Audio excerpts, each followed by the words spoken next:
And we're live. Hello, everyone. Hello, Vested Summit community. Once more, we see you after Vested Summit 2021. We hope you had a great start of 2022 so far, and a great also, reflections and setting of intentions to the new year. For today, we're going to host a new edition of the Shark Zone competition. That's the startup pitching competition that we have on a quarterly basis. For today, we have an awesome lineup for the startups. They're all from emerging markets, and they're all creating innovative conscious tech solutions. And please tune in to check their work out and cheer for them. We are joined by our lovely judging panel at the moment. I'll leave them to introduce themselves, but we have Alicia from Village Capital, Tariq from the Central Bank of Egypt, Lola from Venture Souk, and Luda from I'm trying to spell it correctly, but Propri Land Renovations, right? And Salma, our one and only from Scale of Ventures team. Guys, go ahead, and I'm going to add also our first startup when it's time when you introduce yourselves. Good luck. So today we're judging 10 of the startups, some of which came through the initial filtration during Vested Summit this year, and were qualified to enter the final stage, which today hopefully one winner is going to go home into the investment program that we have, which we're very, very excited about. And some others reapplied. I mean, our application was open. We took startups on rolling basis. So we are also going to be seeing some new faces. We're very, very excited. And I really want to thank the community of startups and also our judges for helping us really pick the winners. And again, I always say this, everyone's a winner just by working on shaping the future impactfully and innovatively. So please don't feel discouraged. This is just a filtration for investment readiness. So the startups that are most ready for investments are the ones that are going to be selected today. So I leave it for each and every one of the judges to give like 30-second kind of introductions about them and the work they do as well. So please go ahead. Go ahead, Alicia. I think it's alphabetical, so you will be starting. Sure, I'll go first. Hi, everyone. My name's Alicia Sorensen. Thank you so much for having me here today. I am joining from Village Capital. Village Capital is a DC-based impact accelerator and investor. We work across the globe. We work with early-stage companies in a variety of impact-focused sectors, primarily fintech, future of work, and sustainability. In my work, I run our work in the MENA region, and I'm really excited to be here today and learn more about all of the amazing startups that are going to be pitching. Luda? Hi. Oh, you got your names are so close, so I need to pronounce it right. Luda, please go ahead. Yes, okay, guys. It's nice to see you, everybody here. So I'm actually representing the Promprilot Renovation. We are impact investment project in Ukraine, investors in Ukraine. We are revitalizing the old Soviet plant, creating on it basis the innovation center. And I'm very excited about today's pitches. So good luck, guys. Laura? Awesome. Hi, everyone. My name is Lola Fernandez. I'm an investment associate at Venture Souk. We are a venture capital firm based out of Dubai, investing in early stage globally and regionally. We have a fintech fund focused on MENA region in Pakistan, and we have a second fund focused on conscious technologies globally, which I work under. So I look at financial inclusion, health tech, climate tech, and food tech. And yeah, excited to see the startups today. Perfect, thank you. I'm Tariq Taha. I'm the recently appointed for the FinTech and Innovation Hub for the Central Bank of Egypt. The FinTech and Innovation Hub is focused on excellent events like this one to be able to connect with the startups that works in the FinTech and FinTech sectors and fintech enabled to support them, give them access to training and sandbox for the Central Bank of Egypt. This is an initiative that will be based on the heritage building in the Central Bank in Cairo. So looking forward to have even more events like this in the grid. It's called the Grid Fintech Hub, and very excited about this summit. The pitch looks. I looked at the Excel sheet, and the startups are amazing. I think we will have a big time choosing and hearing the pitches. So back to you, Yes, Sam. absolutely. Thank you so much, Tare. Thank you, everyone from the judges. And upcoming startup is Salobata. And if the back-end team can just help the startup come in and present. Hello, fella. Hello, everyone. Yeah, do I need to share my screen? Yes, please. All right.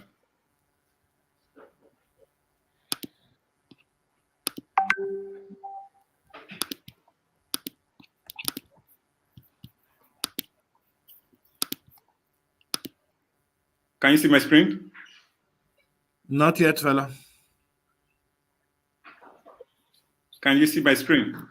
No, not yet. We can't see it yet. We can't see it. No.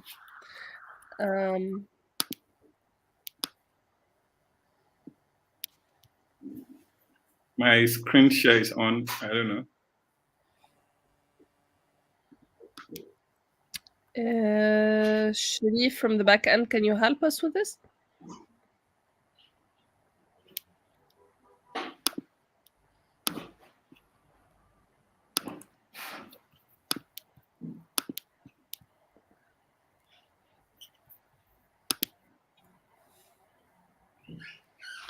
Perfect.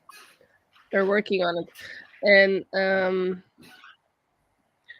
think all you need Maybe to do we is can just... start with a quick introduction, or you want to wait for the slides? Okay, maybe I should go ahead with the introduction. Go ahead. Yeah, I'm sure they will pick this one. All right, thank you. My name is Fela. Sharif is asking, can you try again, fella? I actually think it's my privacy system preferences on my screen. Maybe not your. If you can share, yeah. if you can share the, I think we have the pitches. Hela, if someone can from the back end just share it instead of fella, and go ahead, fella, until we actually fix that technical issue. Is it the same pitch deck that you present? Is it the same pitch deck that you applied with, that you're going to be using today?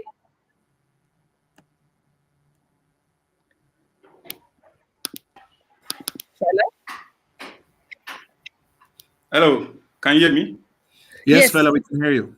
We can hear you now. Is it the same pitch deck that you have applied with, that you're going to be presenting for us today? Yeah.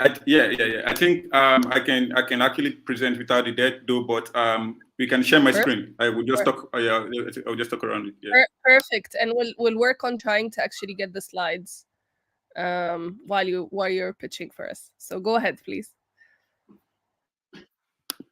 All right. Thank you so much. Hello, everyone. My name is Fela, and I'm the CEO and also a co-founder at the brand Salubata. And at Salubata, our mission is to invent lifestyle technologies that help people and the planet. And so to date, we bootstrapped to date and currently have an average of $10K dollars in monthly recurrent revenue. Currently have 1,400 plus customers, and currently bootstrapped to date to reach a revenue of over 350,000.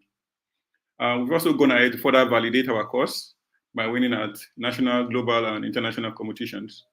We've also been part of the 500 Startup Accelerator, that's Kobe Accelerator, in the past year. Beyond this, we saw a huge market opportunity, particularly in the sustainable food market. And this will be by 2027 worth 12 billion. And so we're just really hoping to capture just about 10% of this. And by 2027, just like our competitors, we are really hoping to become a unicorn. And so our audience entails male and female that are resident in urban and peri-urban regions. And this is B2C and also B2B. And these people are between ages of 18 to 35 and are resident in urban and peri-urban regions. And so around our customer value proposition, the shoes themselves are currently modular. Modular in the sense that they can be readily detachable. And the shoes we've invented too are also breathable. And so this requires you to spend less on buying socks and prevents your feet from smelling. And so again, the shoes do not need to smell your hands anymore. You can readily throw these shoes in a washing machine, just like your clothes. And so so the shoes right now are also fitted with air bubbles, and that is intended to fit your dynamic lifestyle and headphone needs. And the shoes are also less expensive compared with traditional shoes or even those of competitors. We currently have a patent on these shoes, and they are currently sold at $120 to end customers and also B2B. And because we also realize that the downwill impact of these pollutants affect the people in the underserved communities the most, particularly the women, we have decided to commit 5% of our profit to the cause of empowering women in these communities. Now, we've gone digital even with the shoes. So right now, people can even own digital assets of these shoes as NFTs. Right now, if we are able to just reach 10% of our B-shirt market, which is about 15,000 people, we'll be able to offset about 1 million tons, 1 million kilogram of carbon dioxide equivalent per annum and convert over 1.5 million PET plastics to shoes. This will also enable us to empower 556 women in underserved communities and also create over 200 jobs. Compared with our competitors, the modularity of those shoes enables us to produce 70% less energy compared with our competitors. So we have various acquisition channels, which entails ads, entails meetups, ambassadorship program, and also our NFT studio. In the coming year, we are really hoping to go into franchising. We are a team with complementary skill sets that is necessary to scale our impact.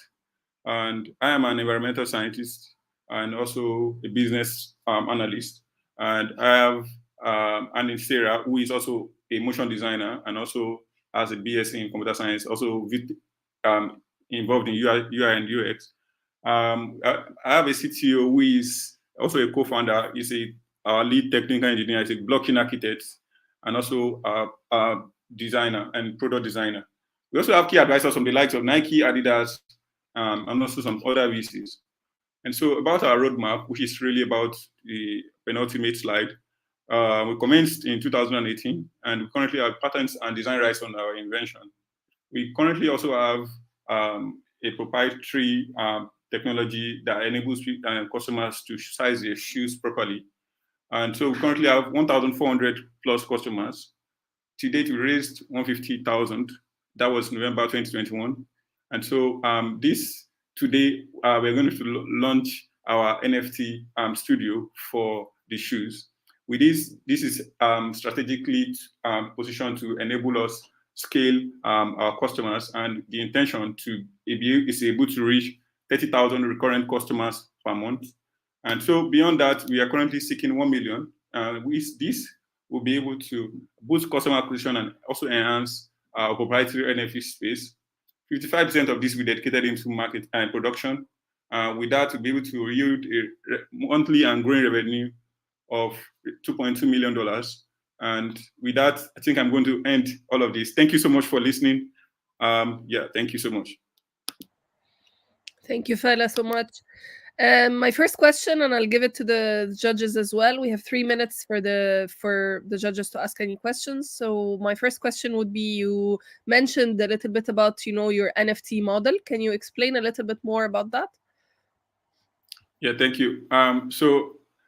We thought about a concept whereby people can get a digital asset of those shoes, and we are currently building a subsidiary even of Salubata, and it's known as Meta Market.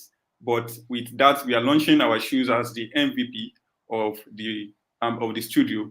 And so, because we also understand that there will be other opportunities, particularly from other brands, we're also developing APIs for other brands to be able to plug in this to their website or log and onboard their products or their designs on our studio. And so that will also be a potential revenue stream for us. But right now, the primary focus is really about us. And so this is going to last from now till March.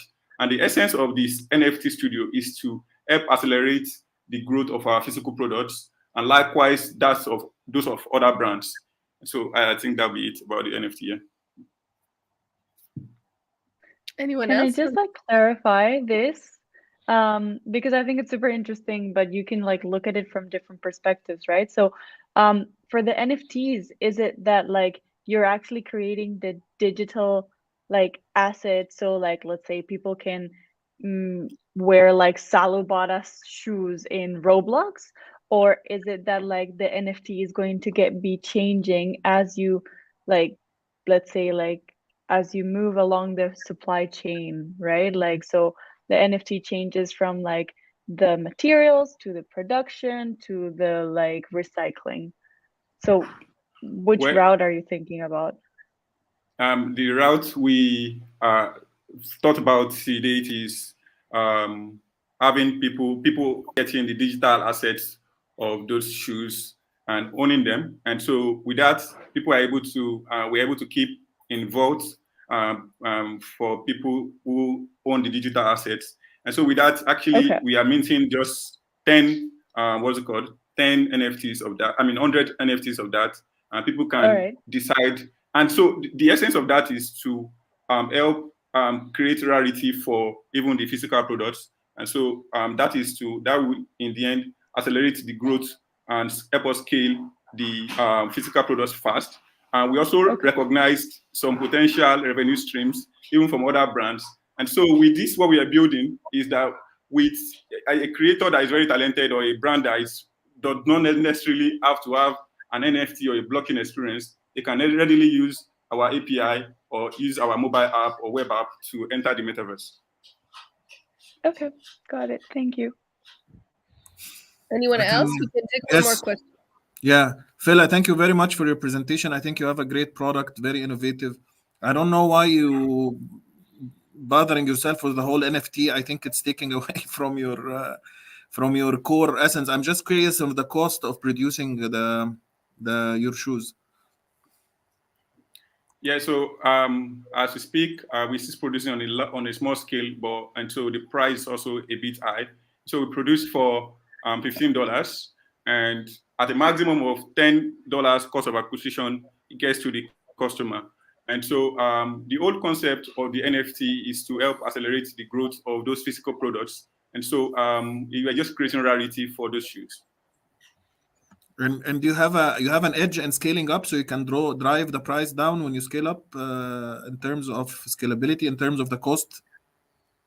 Exactly. And so we are currently negotiating some deals with some other manufacturing partners who can drive from $15 to $10 when we're able to do a very large scale. Okay. I don't have any more questions. Thank you. Thank you, Thanks, Fela. I Will. think, again, it's extremely innovative. I really like the fact that you're actually creating footwear from plastic. I'm much more concerned about the comfort of that. I'm not sure if it's comfortable enough. I think there's going to be some innovation in Yeah. that area. If you want to say Let, something, please let go me let ahead. me let me add that now that beyond just shoes made from plastic waste, the shoes are aesthetically appeasing, such that right now the shoes are infused with air bubbles. And so it's not just really shoes made from plastic waste we are selling right now, it's a lifestyle. And so we want people to wear these shoes for longer periods. And so it's gone beyond just ugly shoes. They're really nice shoes and very comfortable. And the shoes last really very long. Awesome. Thank you so much, Fela, and look forward to the end game. So our up next is if there's no more questions, because we still have 1 minute. So if there's no more questions, we can move on to the next startup. I can ask one question if we still have a little bit of time. Fela, I loved your presentation. Thanks for sharing it with us. I'd love if you could talk a bit more about what your target customer is. And you mentioned a pretty broad market, but I'd love to get some more specifics, as well as if you could share with us any feedback from those first 1,400 customers that you've had. Yeah, so thank you so much. Our primary customers entail male and female that are resident in urban and peri-urban regions. And so they are just seeking an experience of comfort and service differentiation. And so that is B2C. We also have a B2B component of the business. Those are the retailers. We are currently trying to strike a deal with two major retailers that are able to help us scale manufacturing to about 10,000 products per month. And so it's really about those components, the B2C and B2B.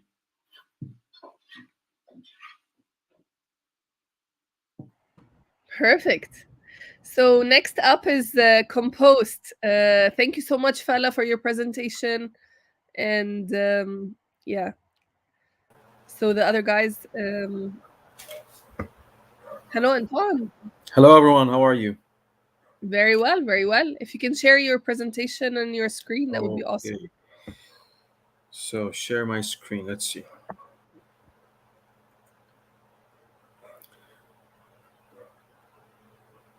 Okay.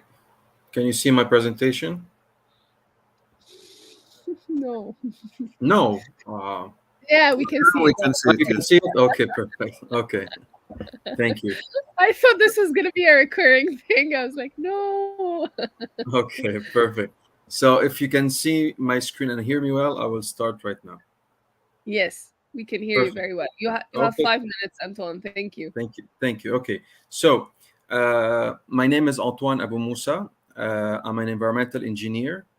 I'm originally from Lebanon, but I currently live in Colombia.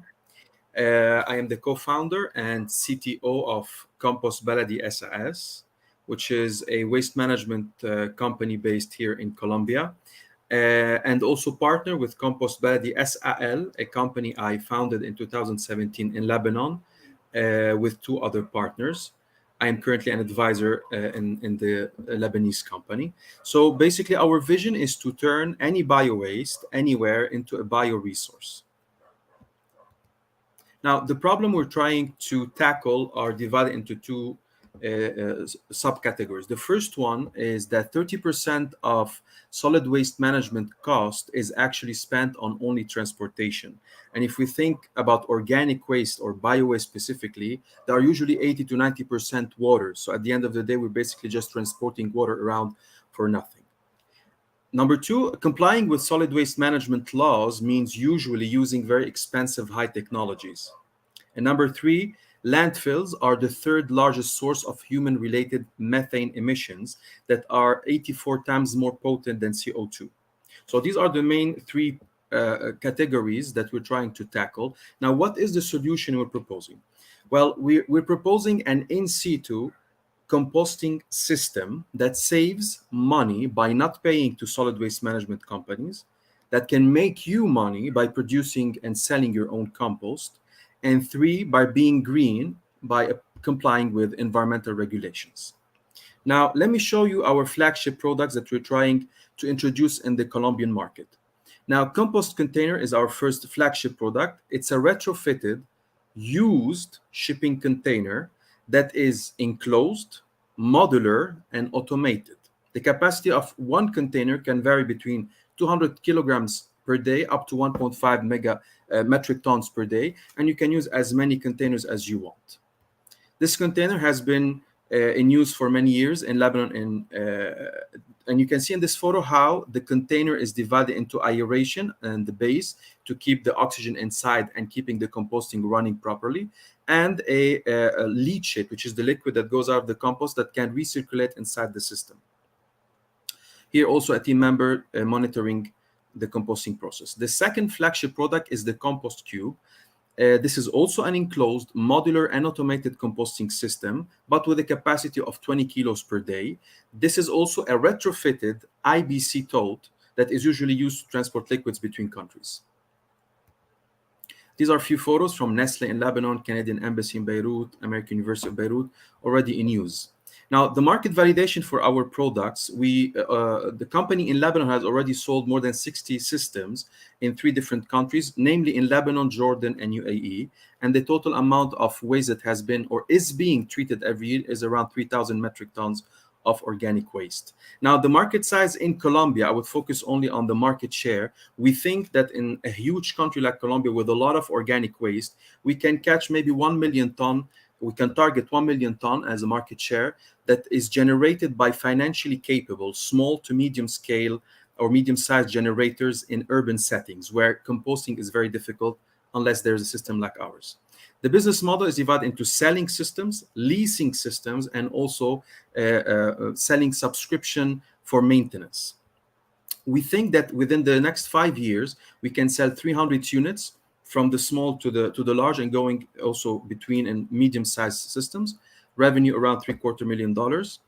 Leasing, which is our major, I think, business line, we think also we can lease another 300 systems with an average $150 per month for the lease, and with a revenue less than $3 million over the next 5 years.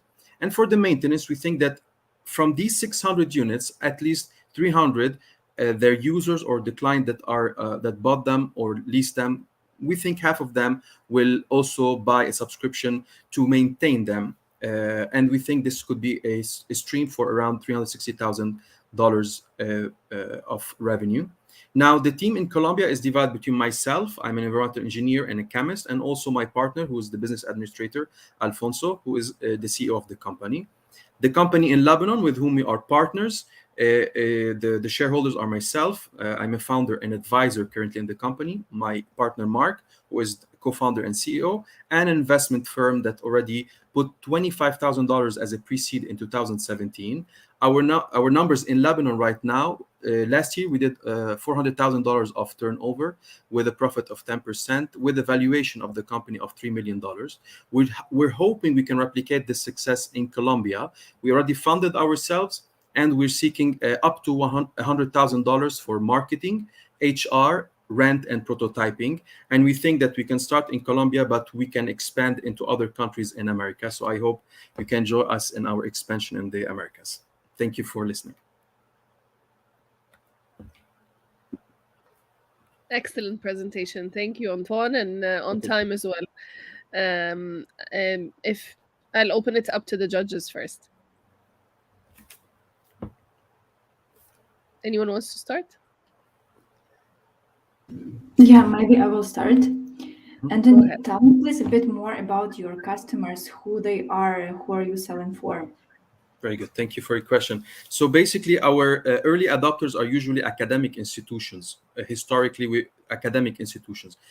For the simple reason, in markets where technologies like this do not exist before, usually academic institutions tend to introduce this because they want their students to see them as part of their curriculum. So we started at the beginning in Lebanon with schools, then we entered into universities, installing the first composting on-campus systems in Lebanon, and which we're hoping to replicate this here.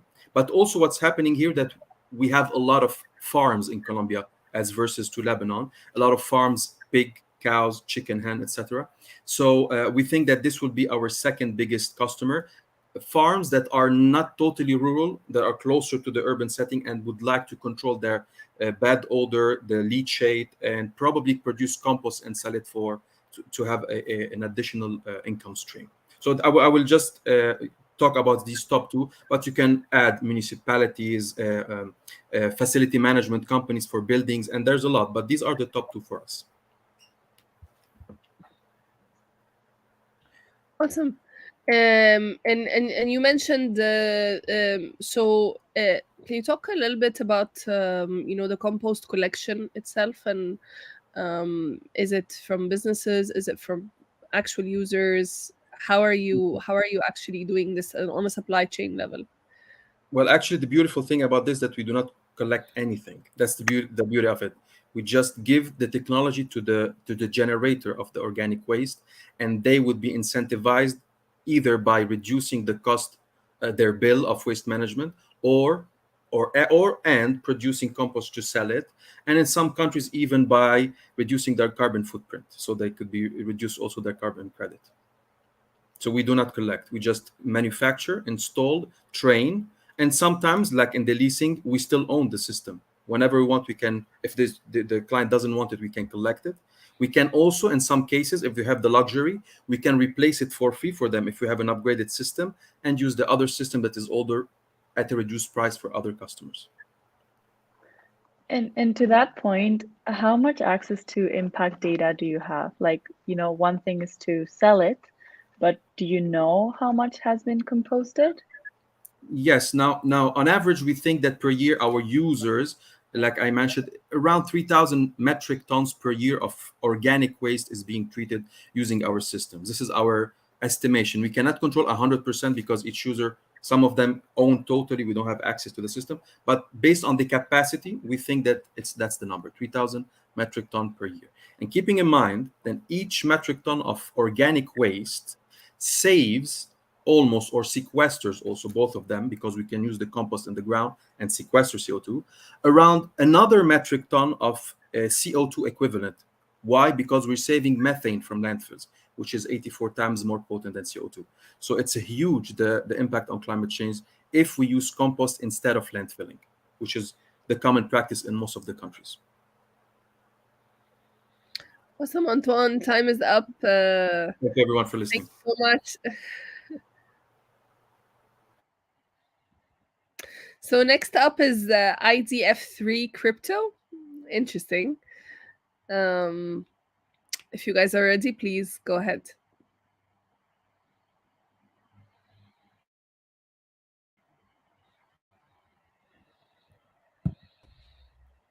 Hi. Yes, we need someone to put us on the stage.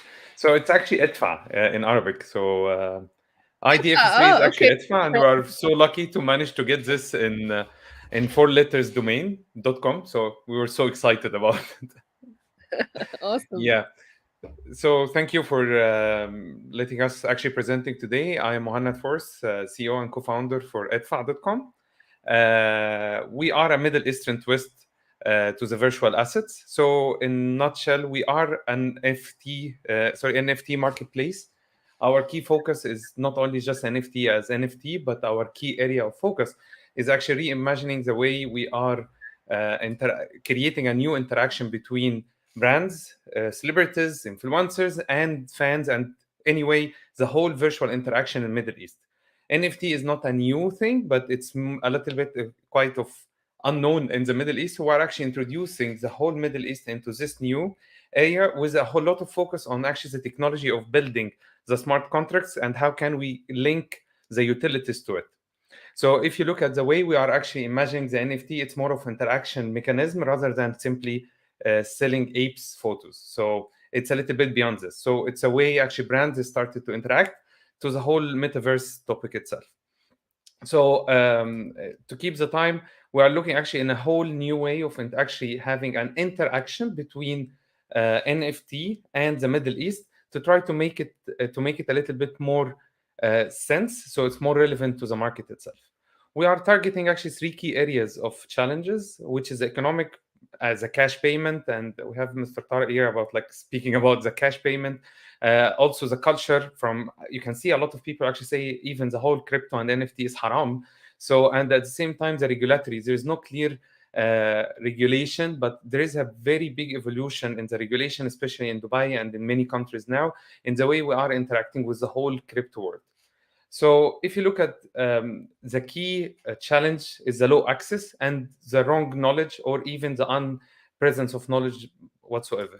So we are introducing actually a whole solution that fits the market with 3 key areas, targeting today, as we speak, more than 4.5 users of Middle East, but at the same time, a market of around $62 billion. And this is the actual current market in Middle East. So we're not talking about something that it's futuristic, but if you look at the market size itself, we are expecting a transaction in idfa.com with more than 360 million US dollar between 23 and 24. So, and this is only an NFT.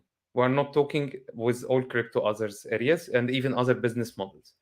So the key difference that we are actually providing a little bit, if you look at the marketplace itself, you have OpenSea as one of the giant in this one, $17 billion of transaction in Q4. And you have other fancy crypto or NFTs marketplaces where they are tracking a little bit very specific niche areas. And even in Middle East, we can see Nokta, Nifty, Arabia, and all of those nice attractions, but they are a specific art access, democratizing the whole art access and stuff like this. We are not like this. We are creating a Middle East relevant and category agnostic platform, which allowing all type of transactions. So it is not only art. We are talking about media, TV shows, and even music. We are talking also about transaction beyond this one. And I will explain what are the models that we are actually introducing to the market today in the launch, which it takes place on 22nd of February 2022. So the key differentiation point, we are relevant. So we are actually attracting a culturally relevant content to the Middle East. We are talking about areas and jokes that make sense for us. We are talking about celebrities that they make sense for us. We don't want apes. We really want stuff which is we want Limbi. If many here from Egyptian, we want the Limbi to be part of the NFT of the future. We also very simple. So we are creating the structure of transaction in a way that we are avoiding any type of fraud, any type of money laundering, and it's so easy in the way. And by the way, I'm apologizing for this the slide. This is because I uploaded it to StreamYard. So StreamYard actually reprocessing it in the wrong way, but we are very simple in the way that we are introducing new way of interaction and even payment as well. So today is to buy an NFT on OpenSea. It's complex process. We are actually introducing new way of even cash payment at certain point, which is happening in the future, very near future. But we're introducing new way of payment as well. We are one-stop shop. It's category agnostic. We are even talking about Al Ahli Football Club. We are talking about UAE national team football club. And very important that we are responsible in the way we are ensuring safe transaction and at the same time all the KYC, and most importantly trying also to avoid any type of fraud or money laundering. From attraction point of view, we are so excited that within launch we are introducing an exclusive actually content by Rotana. So we signed exclusive content management for Rotana Group. It's including, I know we have a lot of international jury members, but Rotana is officially like the biggest media company in Middle East. So we are talking about movies, we are talking about music, we are talking about celebrities, we are talking that they are our lead investor with $500,000 already. So they're investing in the platform and they are providing us access with everything. At the same time, we have music hubs like AAA Music, which they did a lot of media production. We have actually a lot of superstar. When we created this one, we have 3, including Ruby and really big names.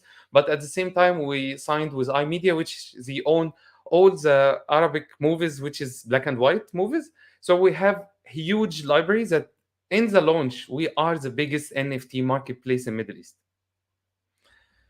Definitely, our business model is so simple. We have 2.5 transaction with Rotana, it's 5%, and also we have royalty fees. So with every single transaction, we still do between 2.5 to 5%.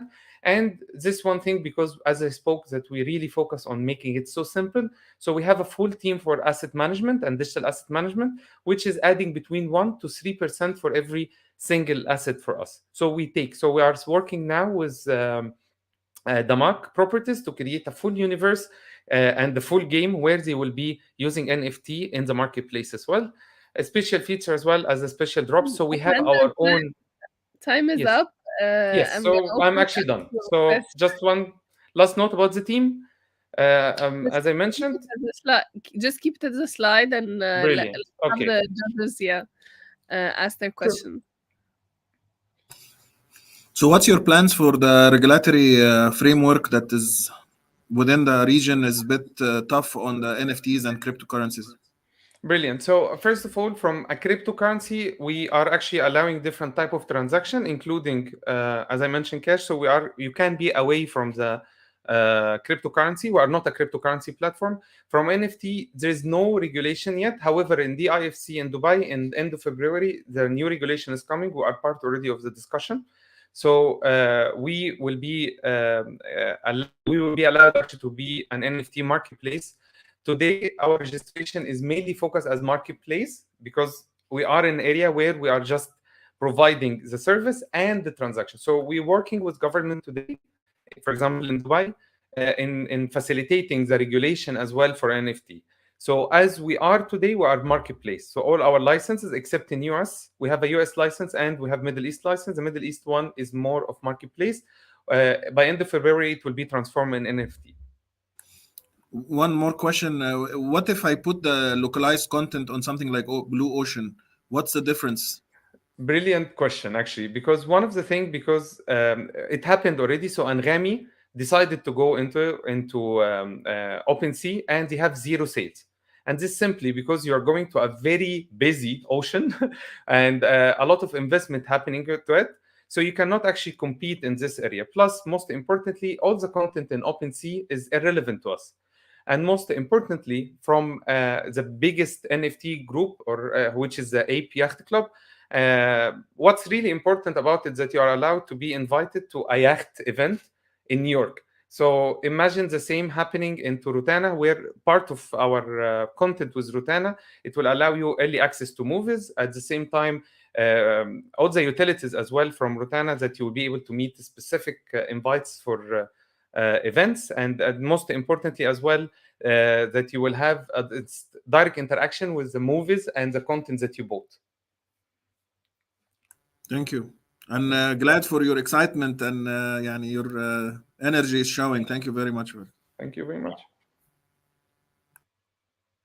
Sami, you're mute. Sorry.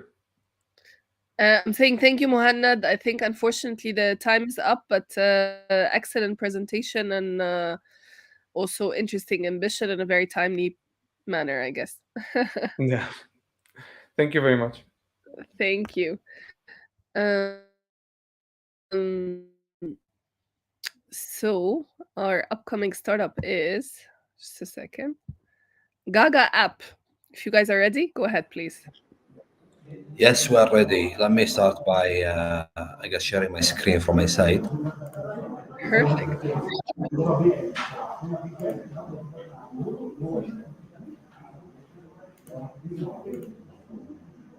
Share screen.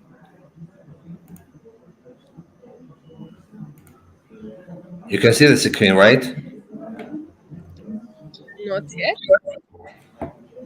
You can see the screen, right? No. No, I had not yet. Okay. Okay, I did not click share. Sorry. You can see it now? Not yet. Perfect. It's loading. You can see it? Perfect. Okay, amazing. Yes. So my name is Iyad. I'm a co-founder of Gaga, where we enable parents to find interactive and live sessions for their kids. And let me start with this little picture. This is Abdul Wahab. He's my son. He's almost approaching his 4th year. And I am an entrepreneur. I'm a father, and I had a problem. It's very hard for me as a father or a parent to find interactive online activities for my child. We have a global franchise operating in the MENA region, and the registration process is extremely basic. And the information are available, but they're scattered in social media. It's very hard for me to search for content or find relevant information according to my time zone or currency. And I also feel very bad for the content providers. They could be teachers, organizations, and so on, because they do not have a platform that allows them to scale and operate their business in a modern way. So the solution is Gaga. Gaga is basically a marketplace where we allow parents to find and book interactive activities delivered by thousands of vetted providers all over the world. Basically, your child can attend, it could be either a one-to-one or one-to-many sessions. All of the activities are live, interactive. Your child actually attend and a session with a real human on the other side, and he can interact and ask questions. And he can also interact and ask questions with other peers in the same group. Some samples of... yes, go ahead. No, go ahead. I had someone entered by mistake. Oh, okay. So some of the samples that we have are indeed, we have more than 600 offerings that are all live events.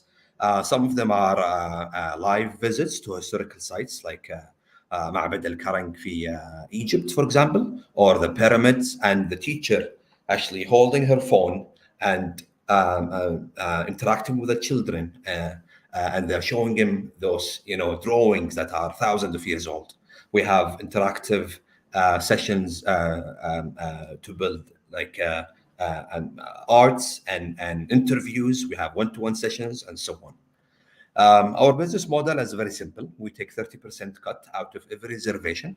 It's worth noting that a single activity could be attended or reserved by multiple children at the same time. From a traction point of view, we are post-revenue startups. We started monetization back in August of 2020 and generated more than 270,000 in GMV. We have conducted more than 35,000 live sessions. These are live sessions conducted with live instructors, and 24,000 out of these live sessions are all paid. And an average user pays us around 10 sessions so far, according to our historical data. And we have a $19 of a customer acquisition costs.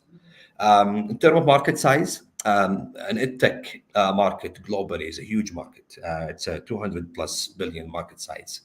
But talking from a bottom-up approach and according to our historical data, and specifically we analyze MENA plus Pakistan region, we're talking about an obtainable market of around 100 million market size. This is a huge market. We are and we provide a very unique offering, especially in the MENA region. If you look into two dimensions, a marketplace model versus an aggregator listing, and you look into online activities and physical activities, we are positioned in a very unique position. There are some other startups who have tried to do similar to us, but they provide these experiences using very basic platforms such as e-commerce or social media and so on. We are very similar to Autoschool. Autoschool is a unicorn in the US. Their last round was 110 million US dollar. It was just a few months ago. And we are far away from other local players. My name is Ayad Shaban again. This is baby Abdul Wahab when he was young. I have a previous VC, I have previous experience working in a VC-funded company called تطبيق بيتك سنة منازل, it's home maintenance app. I'm a graduate of computer science, and I'm also a father. I qualify to be someone who I really have an issue. My co-founder is Abdullah. He comes from a strong edutech background. He was able to scale up his previous startup called Easy Uni, which is a student placement startup, up to more than 700,000 organic visitors on a monthly basis. He's a graduate from Tinga National University, and he holds a bachelor's degree in electrical engineering.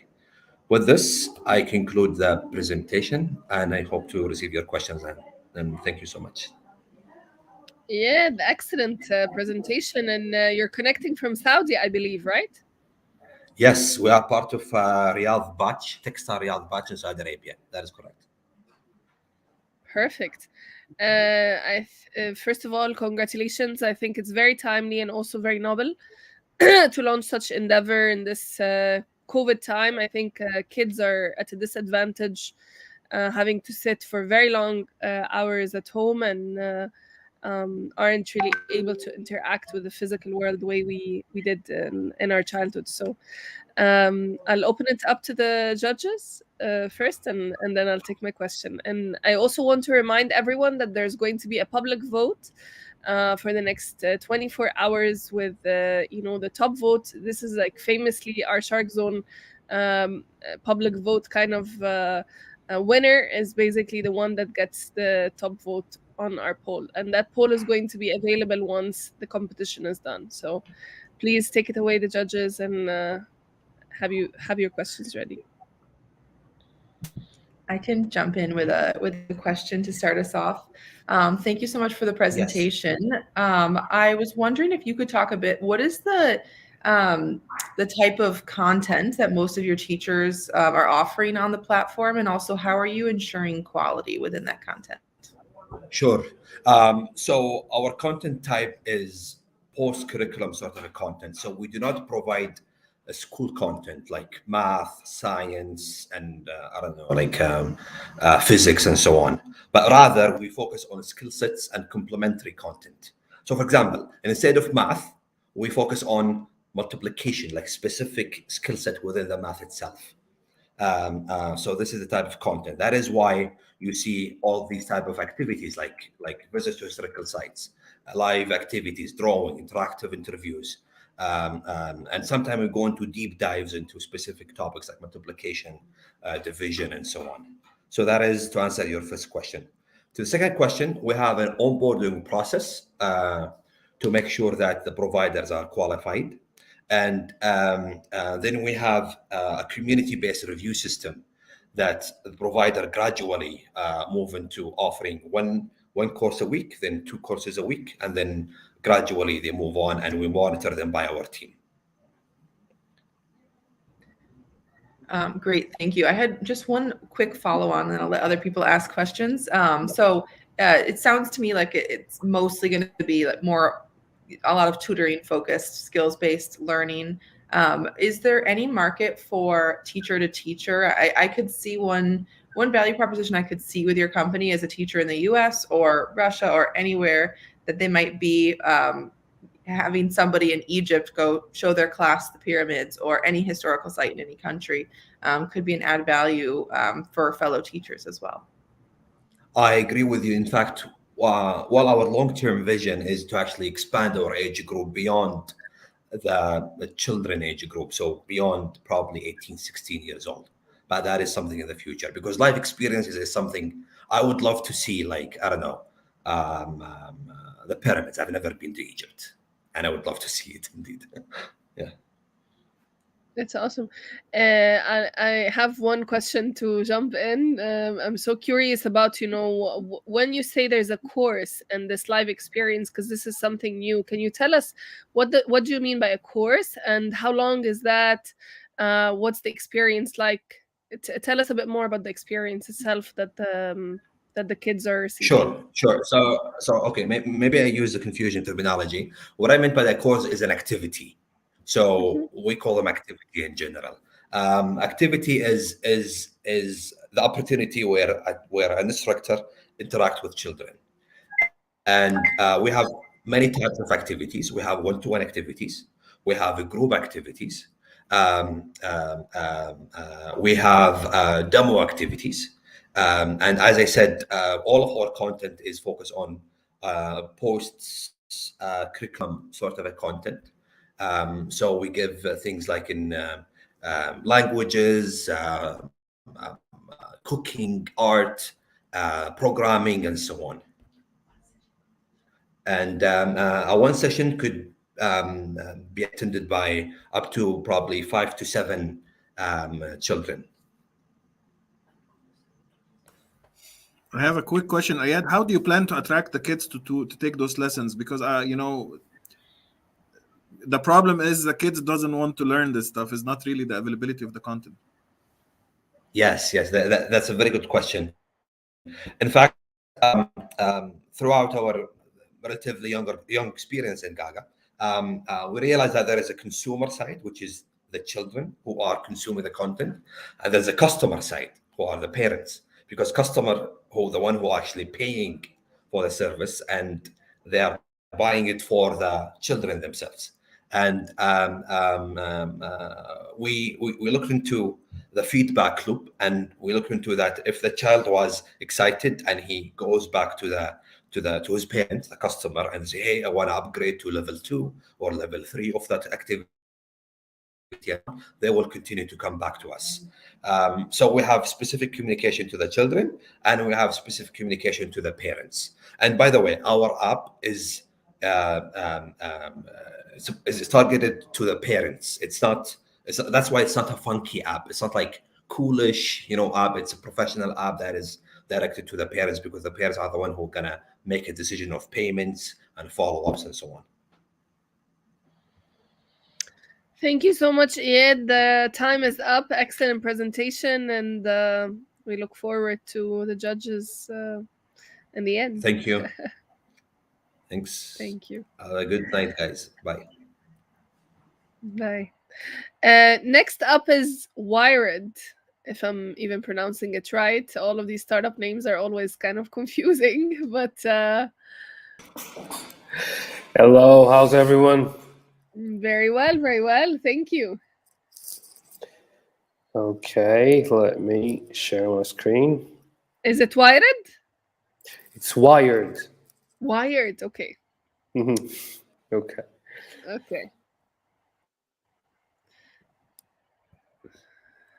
Have my screen now? Not yet. Yes, perfect. Go ahead. No.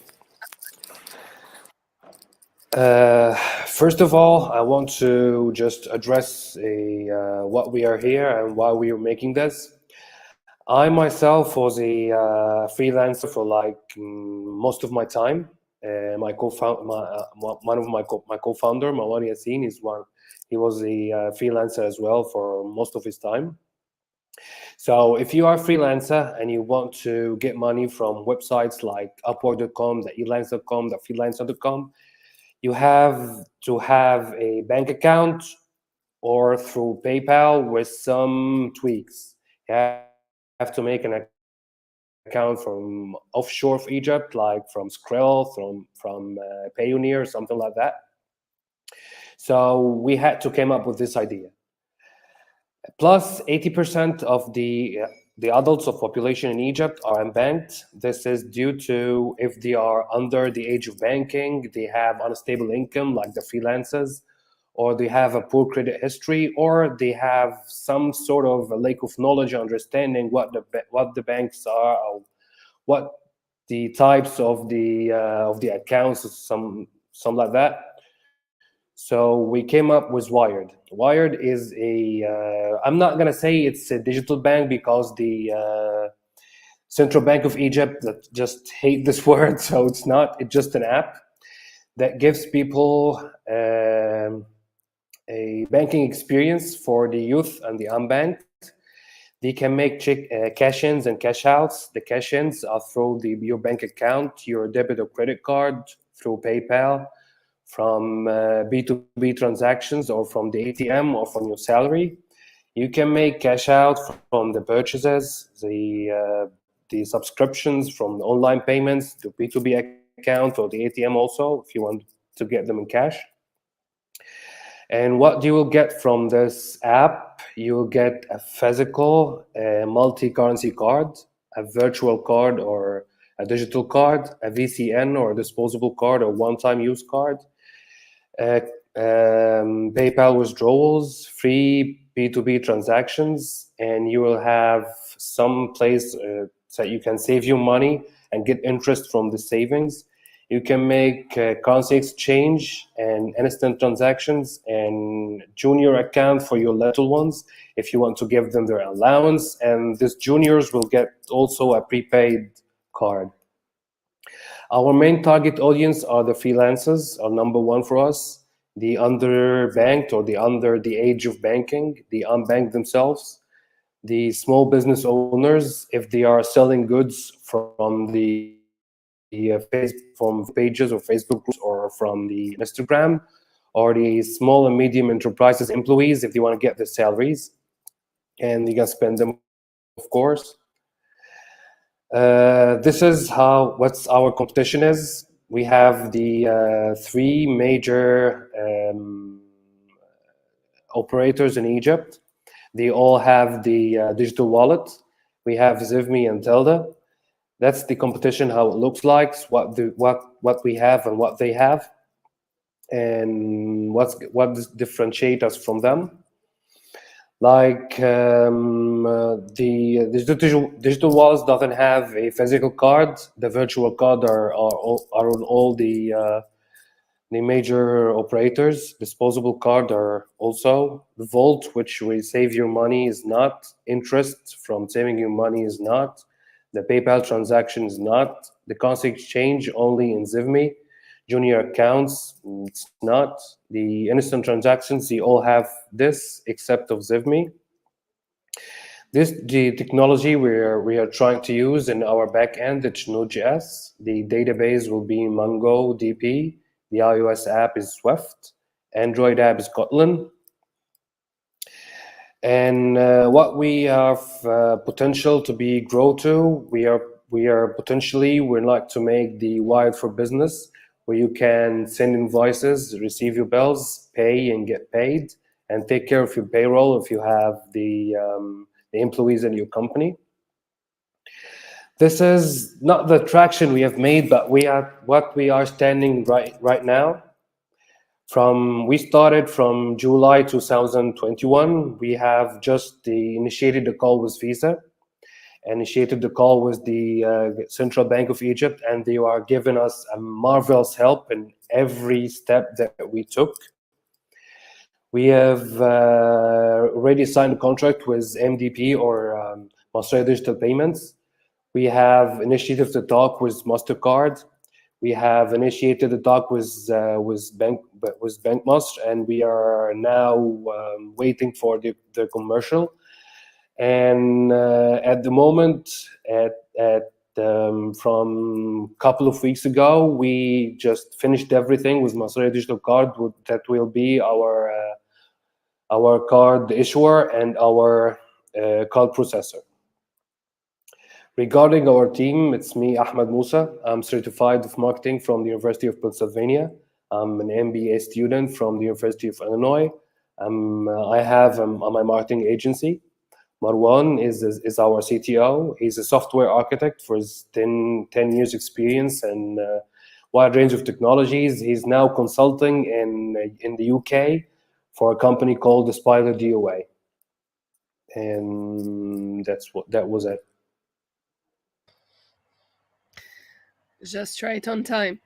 Thank you, Ahmed. I know, I'm sure that Tarek has a lot of questions, and then also I'd love to hear from Lola and Luda because we haven't heard from you in a while. Well, I will have a quick question. Ahmed, thank you very much Sure. for the presentation. But the problem and the challenges you've mentioned are very common, and a lot of companies are trying to tackle. So I didn't see the real distinguished value for Wired in your opinion. So if you can highlight 3 points that you feel are different, and would you consider yourself a super app or not? Sure. No, I don't consider myself a super app that I'll do bills and make the payments. I just like some sort of a digital bank, but I'm not gonna say that. I'm just keep the money and yes, exactly. I'm not gonna say that.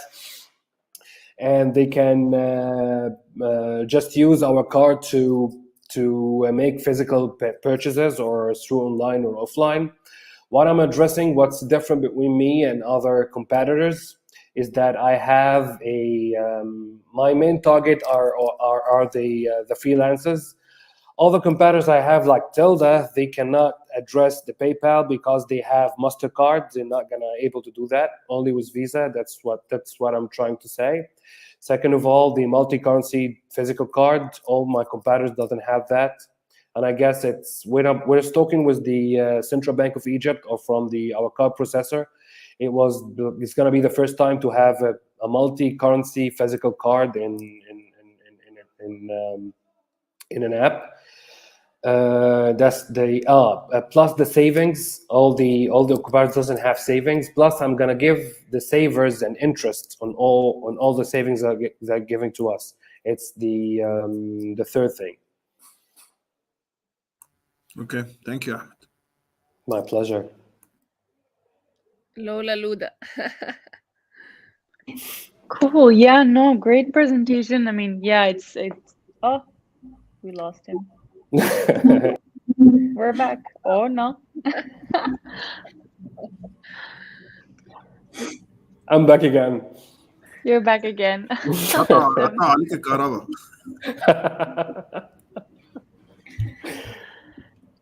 Awesome. No, I mean, great presentation and like, yeah, I mean, it's just like a problem that everyone needs to like tackle and like execute.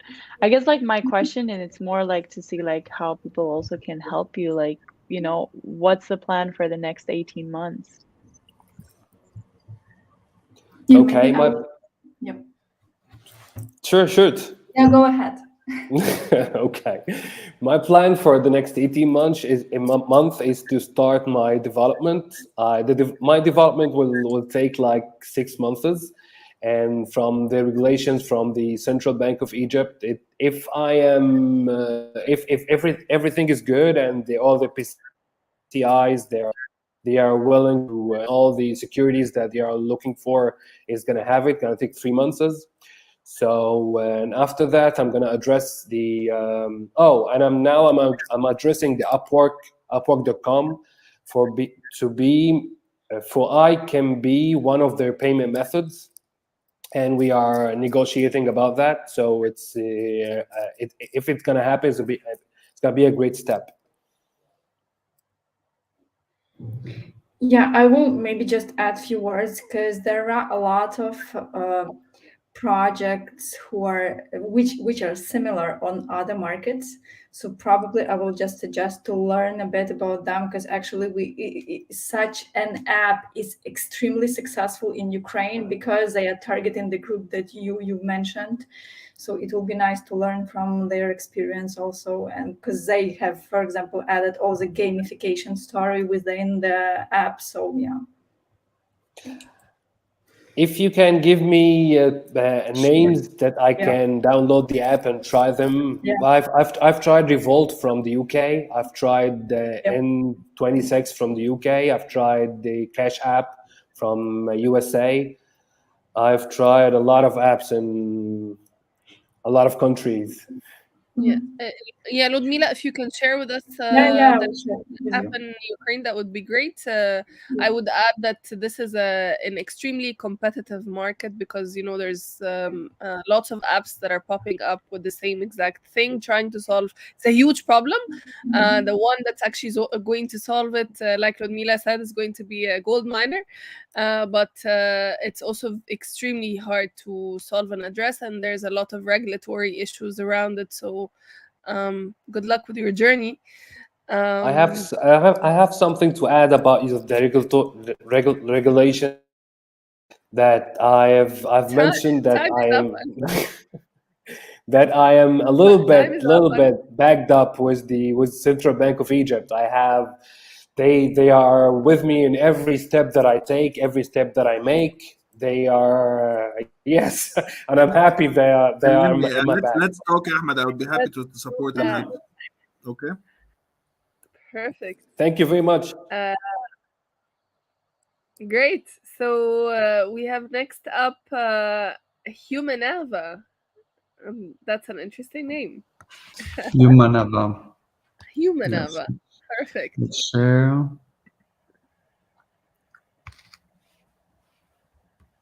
And you guys are connecting from where? We are based in Bordeaux, France. Interesting. We lived around the world, and coincidence we moved there just before the pandemic happened. It's sort of a big coincidence. We lived around the world, and we were based in New York for the last 10 years. We worked a lot all over the Middle East, Africa, Asia, and life took me back to France for some time before we probably decide to move out again. It's not innovative enough, but we are doing our best. We're just sharing the deck. First time we're using your platform. It's my wife and associate. She's saying hi. Hello. She doesn't like to speak much, so she doesn't want to be on Hi, screen. wife. What's your name? Hello, I'm Janet. I'm co-founder Perfect. of Humanava. She's the real soul behind. I'm just the one who talk, really. The talk, who sell, who market, but she's the soul. She's the one who wants to raise consciousness of the world at every single level. Is the deck That's right here? awesome. Yeah, it's ready. Yeah, to hear your pitch. Thank you. Where is it? How can I see it again? How do we show it? Because it's there. We've uploaded it. Just share your screen. Oh, can you see it? Oh, here we go. Here we Perfect. go. Thank you. So yeah, thank you for giving us some of your time. We've been aware of what you guys do with Conscious Summit. We're a big fan.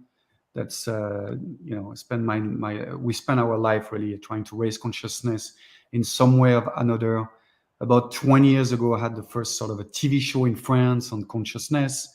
Left to do a humanitarian work in Africa, acting in America, and working in different industry around the world. And about 8 years ago, we decided to create a firm in New York at the time on raising consciousness through workshop and conference all over the world. We did a workshop in 30 countries. The big COVID happened. We were in France, and a year ago we decided to launch this platform, basically gathering our connection around the world. We're doing something around consciousness and trying to create the best media platform, media and training platform on EdTech and consciousness.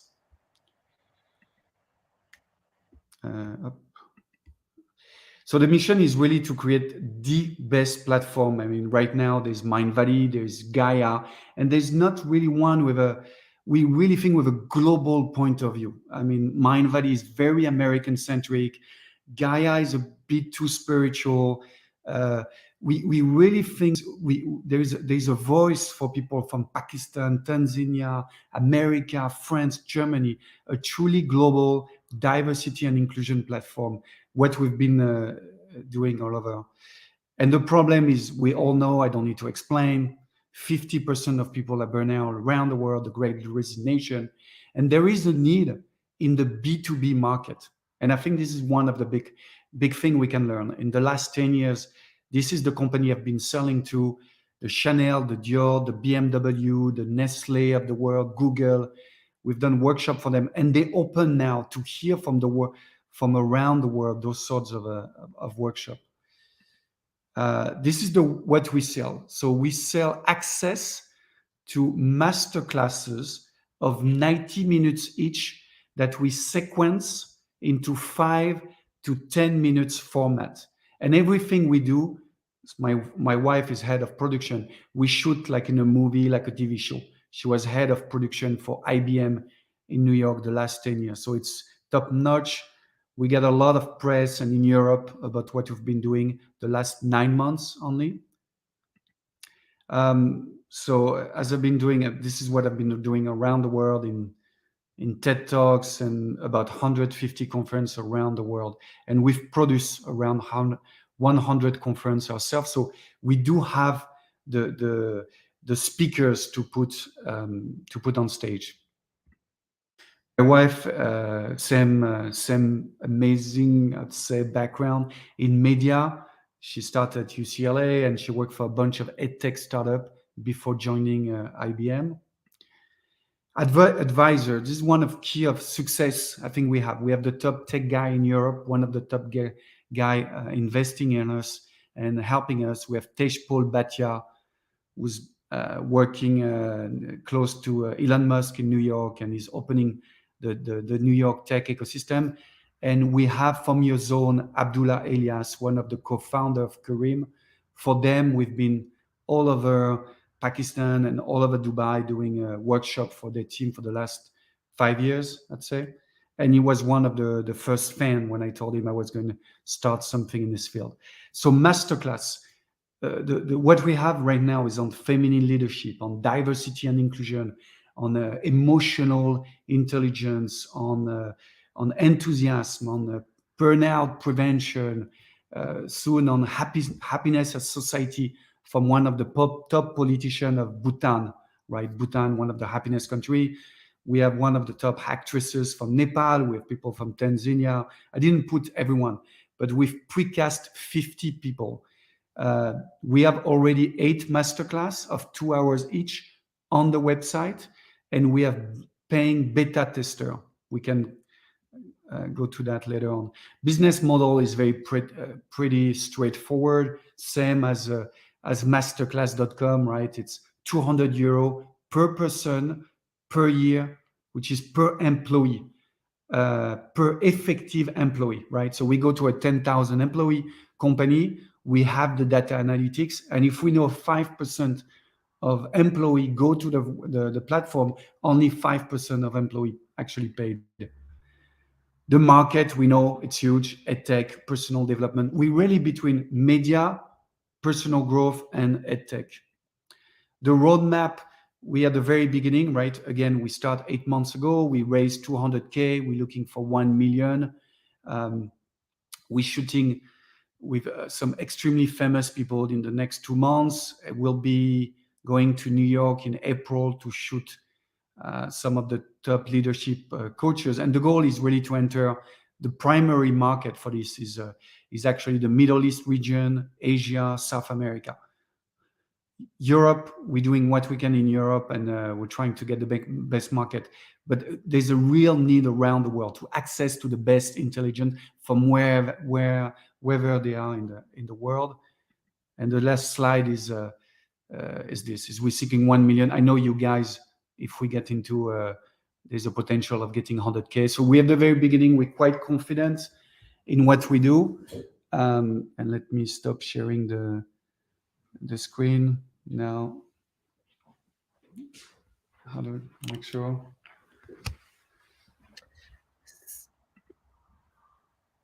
Is that it for the presentation, around? Yes. Perfect. I mean, I've got a 25 page, 50 page presentation if you want. That's awesome. That's awesome. No, I I really love it. I think it's very timely, as well as everyone's really taking on a lot of these courses. I have an all access in mind value myself, and Great. and I regularly use it, as well as masterclass and other platforms. So it is very much needed, and uh, I see the need to create much more of that content, but more of a globalized content that works, globalized, that's localized, kind of, that caters for the Ukrainians, the Russians, the Pakistanis, the Egyptians, and each and every one of those is going to be looking very different from the American content. So with that, I wanted to ask you, what is your go-to-market strategy, and is it more of, since you said that this is your the issue that you're trying to solve or address with your platform, what is your go-to-market strategy, and what is your go-to-market in general? Right. Go-to-market, I mean, we're starting with the biggest firm, right? So we starting the biggest firm in Europe, just because we base geographically here and we have a lot of press who actually want their workforce to understand diversity and inclusion, to understand what is inclusive, passionate, compassion leadership, and they understand it's a global problem. So we're going to those markets with the top fairs in Europe and the press, and we So you're measure. targeting Europe initially. Yes. Those, and then as soon as we can, we believe September 22, we'll have enough international masterclass, not just European, but international masterclass, right? From Bhutan and all those countries, to put online and to really show our diversity. So starting September 22, we attacking actually all the international fair on happiness, all the we're using a lot of media, because this is what I know, this is how we know how to get press for this. We've been doing a lot of conference. So we do, and there is a small the acquisition cost is right. It's not much, right? We know how to use the PR aspect. We know people don't want to leave their workers. We know every young people is leaving their community because there's no sense of most people my age who don't really care of helping young people, of empowering them, of really listening to their needs now, right? Right now, this is the gap we think. So we're going B2B European market, then international market with the people we find, and the goal is to have 100 masterclass by 2025. We have masterclass. We're starting free podcast with celebrities around the world on how to surpass yourself, starting next month, actually. So we have the world top entrepreneurs who many of them I know. I had coached them. I had coached their teams. They're ready to come on board, to at least on the podcast. And then we have a coaching, of course. On the coaching, we're taking a unique angle. We're going to offer premium coaching, right? Which is very high-end coaching. So which is, starting at 500 euro per hour coaching. We know this world, right? Coaching either is going very, very, very down. It can go to 30 euro an hour, and it can go to thousands of dollars an hour. And we think there is CEOs and executive across the world. They want access to the very top coaching at this price, right? This is the price that makes it. So coaching masterclass, events as well. So we're launching a tournée Humanava, a tour. I just wanna give the floor to one or two questions from the judges, and if you can also ask them directly, and then have you guys just answer in 1 minute, because we're gonna be off time. So perfect. So who has a question? I have a quick question. Who will choose the content, because you've put a very ambitious goal of being global? So picking the right content, it will be very critical. And also the language barrier, how to make sure that your ambitious goal will be personalized for the local content. So, we can speak. It's really the two of us looking at the contents. We have really 50 precast people. So people around the world who told us yes, right? Like the former Prime Minister of Bhutan, and top Bollywood actress, the top sumo of the world, shaman in Brazil, really a diverse group of people. The language for now would be French, because we started for the Francophone world. English. We are talking to people in Dubai, like we are talking, for instance, to MBC Venture, very interested in what we do. They say, are we open to Arabic content? We are, of course. We want, if we could have maybe English, French, and Arabic, might be enough. We might add Spanish as well. But we're looking, and we have partner in each of those countries to help us look and cast the people we have not seen so far. Anything else you want to? No, we have connections in these communities, and that's what we would like to do, is like get connected into the community, use those connections in order to understand the market there. Awesome, guys. Awesome work. I really love it. And unfortunately, time is up, but I think it's an ambitious goal that's worth diving in, because it's a huge issue that people are facing today. And great job with what you're doing so far. We love to try it out. You should send a subscription for all of the judges to. Okay. Yes, we let's will. do that. Definitely. We can do that. Absolutely, Tariq. I love it. Yes. We're gonna be your fans, I guess. Great. We love it. Thank you. And the presentation design was beautiful as well. Yes, absolutely.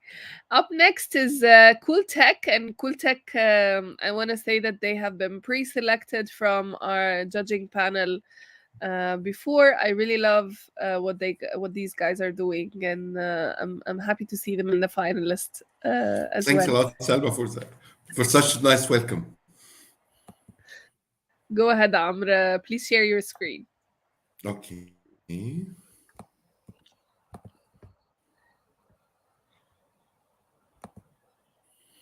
Is it sharing now?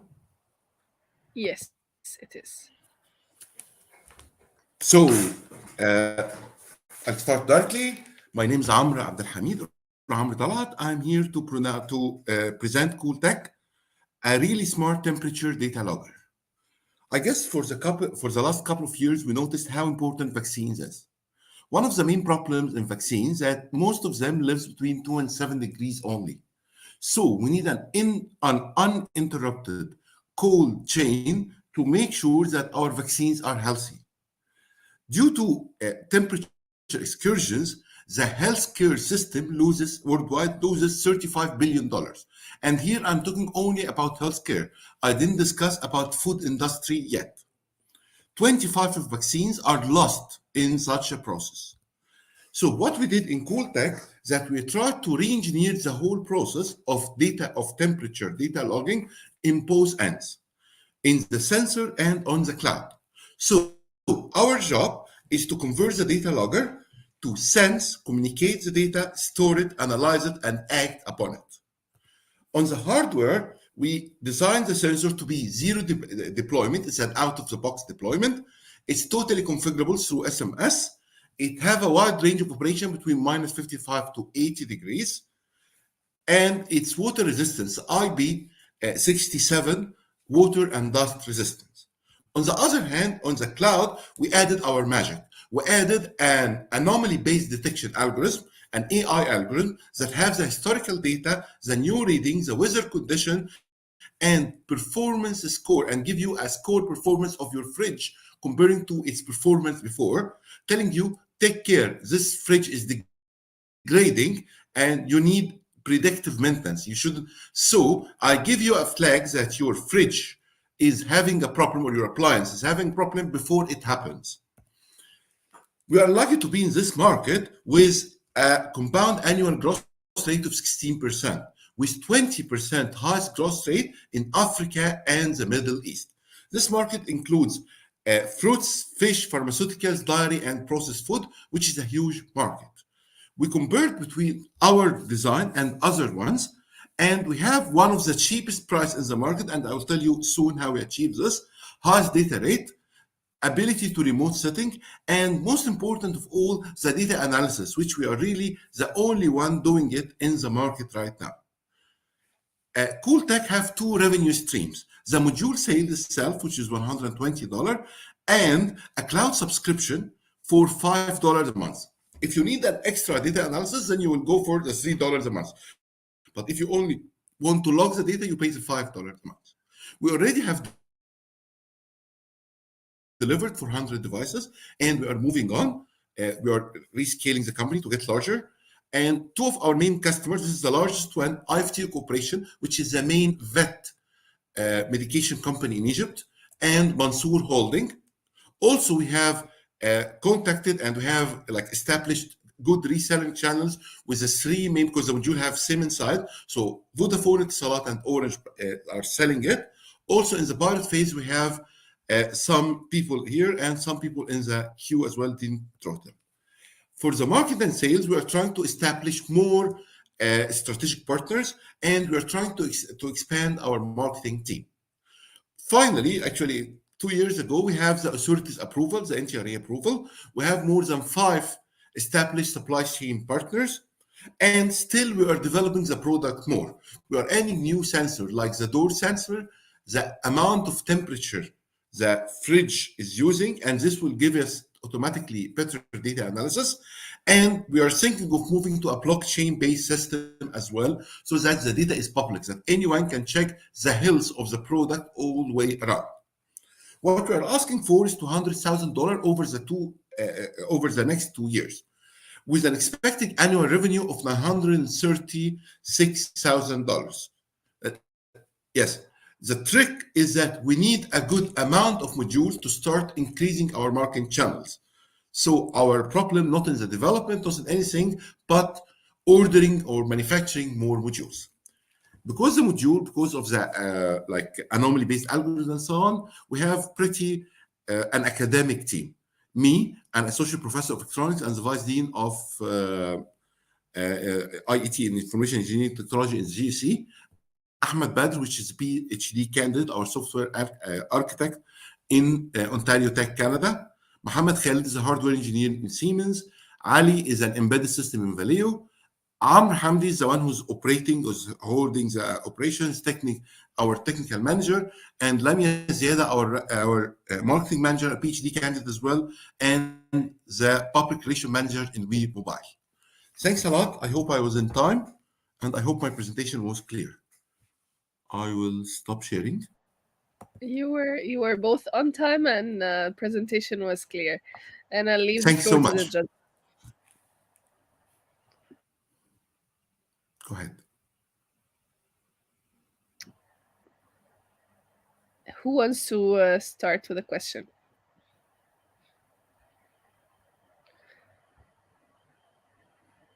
No one?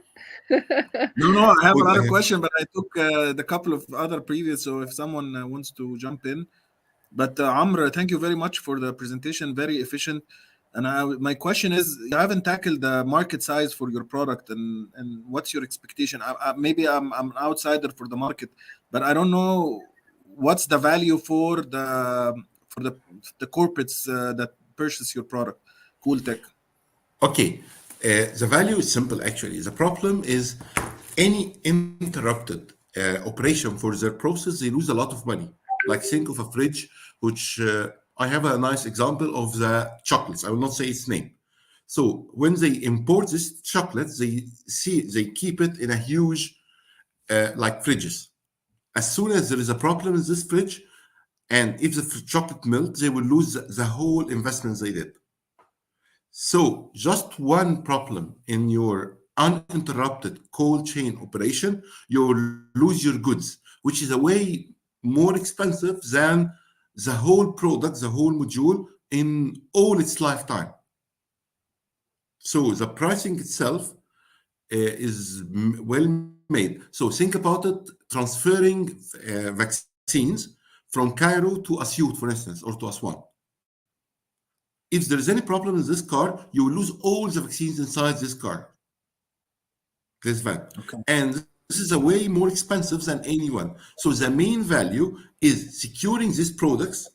So automatically, they're going to gain a huge amount of money, which is a 20% or 25% lost from vaccines or from food industry due to the interrupted operation. Usually you have 1 hour that you can risk your goods in. You've mentioned that you will tell us how did you manage to get your price so low, but you didn't.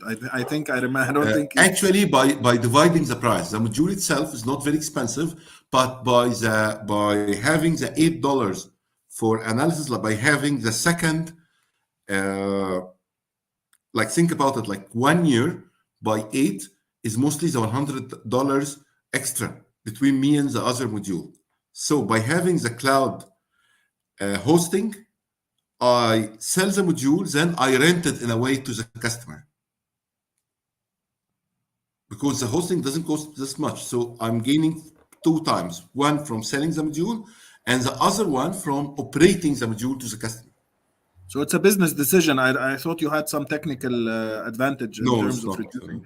Actually, the module is Thank pretty you. cheap also. Like we design it really efficiently. Okay. And we design in Egypt I and we have no more manufacture questions. in Germany. Thank you. Sorry, Anyone we have China. Anyone else has a question? A final question?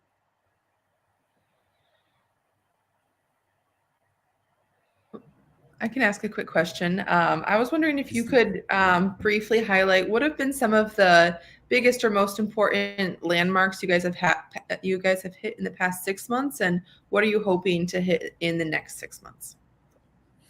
Okay. For the past 6 months, we have established 2 main links. One of them with Ferrero, where we are setting, actually, I didn't write it in the presentation, but we are already having a kind of a proof of concept.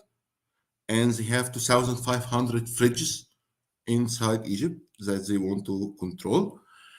In what we are trying to do also always is like this is exactly one of our landmarks. The other landmarks that we are concentrating on is having an efficient, cost-effective maintenance plan. So, but if the problem has a problem, so we already have integrated some technicians, some part-time technicians all over Egypt, where we send the module to them and they exchange it. Before, if you have a problem in Asyut, I had this problem, and we had to send an engineer or a person all the way there just to change one module, which is very costly and ineffective. What we did is that now we have trained technicians mostly all over Egypt, actually in 6 or 7 main governorates, and we can go for them. So this cut our cost, for our maintenance cost, to change the module. You know, it's an interrupted process. In the next six months, I hope to have more technicians all over Egypt. And my main challenge now is sales. We are selling less than we expected. 2 things. First, we had a problem in the beginning of the year in electronics electronic stuff, like the amount of electronics that we can buy and so on. It was a bit delayed than before. And on the other hand, we are just selling by. Unfortunately, Okay, the just one time is word and up. I'm done. Just one Sure. word, I'm done. It's until now we are not doing enough effort in marketing, but we are sold by personal relations, which is wrong. I'm done. Perfect. Thank you so much, You're Amr, for welcome. your presentation. Yeah, I look forward to the final judging. Up Thanks so much. next is our next startup is Amwal, and it's the one before the last one. So I want to also say thank you so much to the judges for all this time judging with us, and we're going to be wrapping up very soon. Hi, hello everyone. Thanks for this opportunity. It was nice meeting you all. Okay, let me share my screen.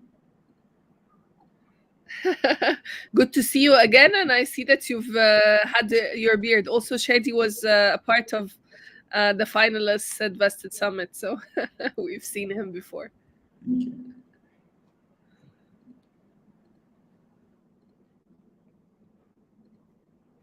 Please share Are your you seeing screen. my screen? Yeah. Yep. Can you see it? Yes. Okay. So hello everyone. This is Shadi Badr. I'm co-founder and CEO Amwal. Amwal, the first crowd-lending Sharia-compliant platform for SMEs in Egypt. In Egypt, the SMEs are suffering from a financial gap worth $70 billion. This is because most of them are not bankable, due to most of them are not operating in the market for 3 years, or 51 of the shareholders are not Egyptian, and etc. other reasons. And even the bankable ones, taking a lengthy process with a lot of documents, a lot of process that might take 9 months to finance a short-term loan from financial institutions. The reason that makes the business owners goes to friends and family to finance the short-term need, where a high pressure of interest rate against the risk they take.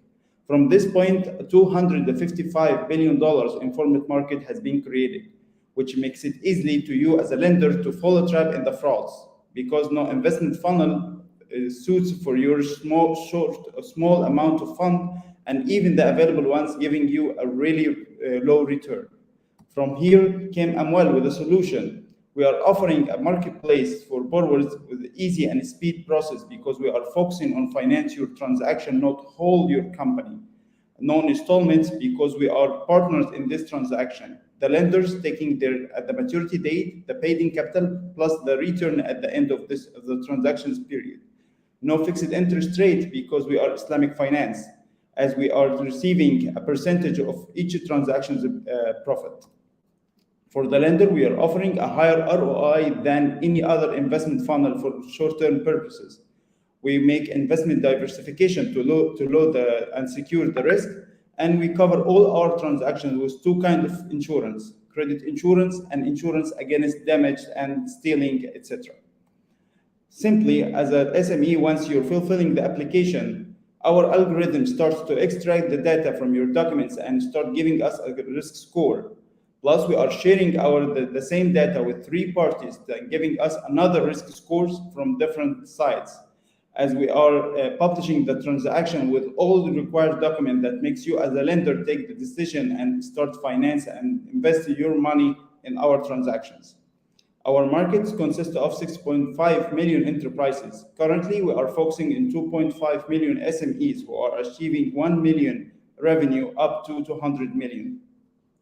Our competitors, of course, banks, short-term loans, personal lenders, and trade finance, but Amwal had the speed, diversify the risk, and cover the insurance, and of course, when by covering the ROI to our lenders. Our business model is 5.5% deducted from the borrower's fund, and other 3% deducted from invested return. Our traction, we have been in the market since 2019. We have 25 million Egyptian pounds loans dispatched.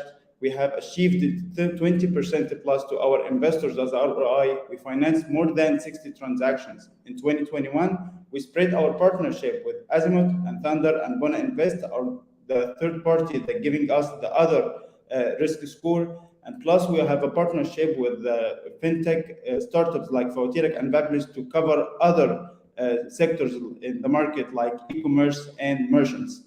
We are gladly have been invited from FRA to participate in the regulatory sandbox, especially after releasing the fintech law in 2021. Our roadmap to reach 500 million transactions in the upcoming 2 years, release our mobile application to have to upgrade our experience to our customers, financing new sectors like e-commerce, has been the first fintech startup in Egypt finance e-commerce. Above that, of course, the FRA license. And our expansion plan are going to Africa. That's because the growth in their economic performance and the GDP.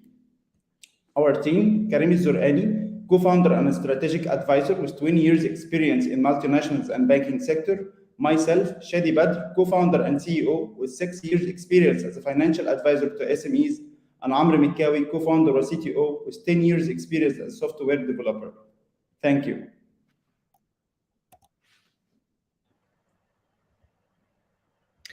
Amazing, Shady, amazing, and right on time. Judges. Of course, Tariq. Thank you, and, thank you. and, and the ladies as well. Yes, I will. Will- I'll give the room to Luda, Lola, and Alicia.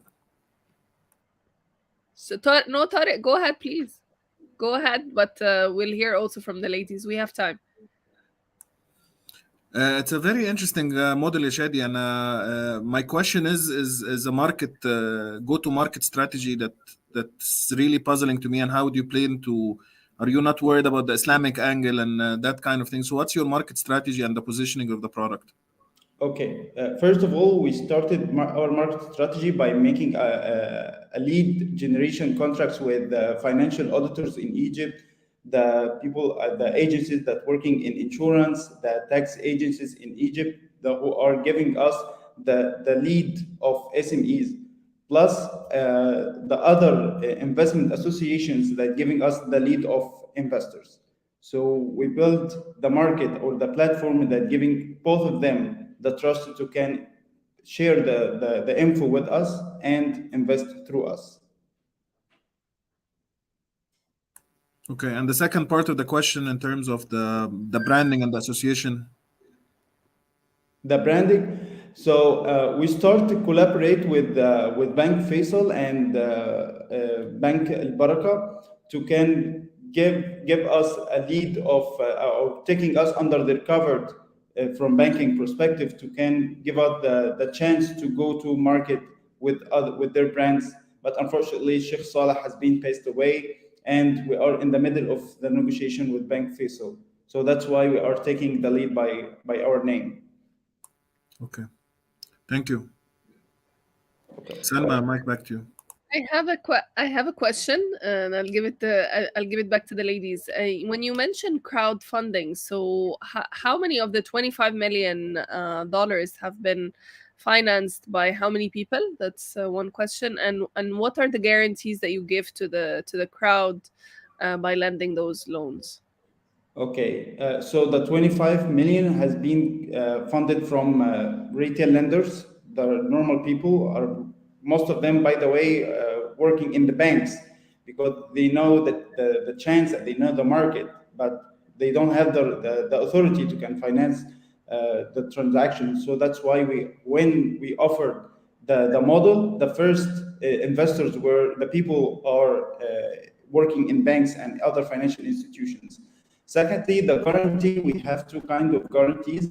First one, the insurance I mentioned. The second one is we are controlling the transaction. It's back-to-back transaction, which means it's paying to the supplier and collect the revenue. So to you as a lender or the investor finance through Amwell, the SME doesn't have a cash in his account. No, we pay for his suppliers and we collect the revenue from the client. Okay. Ladies, go ahead. Who has a question?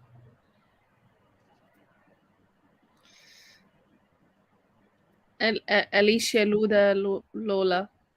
Lola? Yes, I can ask a question in terms of, you know, you mentioned the team, and I think it has like a very strong profile, but are you looking to hire now? Like, what's the plan there? Yeah, sure. I mentioned the founders, but we have a team working under us in risk analysis and algorithm building, and we are currently building like kind of a robot that automate the whole process from analysis, data capturing, data documentation, everything. So we have a team, but I mentioned just the founders. Okay, awesome. Am I answering that question or? Yeah. All clear. Alicia, do you have any questions, Ludmila? If Luda, if you have a question, I want to give you the floor. But my question for you, Shady, I would love to hear a bit more about the impact. I know that SMEs in the region, and especially Egypt, have faced a lot of pain points, and this has been something I've seen others try and solve. So I'd love to hear more about how you plan to impact your customer. Our impact on SMEs is very huge because we are helping them to grow faster because they have like 30 to 80% growth year to year. So we're helping them to have a fast track of finance that can cover their transaction. So again, for that, they can hire more people and secure more jobs for unemployed persons in Egypt. So this is the first one. Second one, SMEs in Egypt contribute like 70% of the GDP in Egypt. So imagine like if we can raise the GDP of small and medium enterprises by 1% annually, imagine the amount of money that can invest in those companies. We are helping the informal economy to be formal economy by collect the money from retail lenders to push it to SMEs formally under the eyes of the government so they can pay taxes and pay insurance and everything.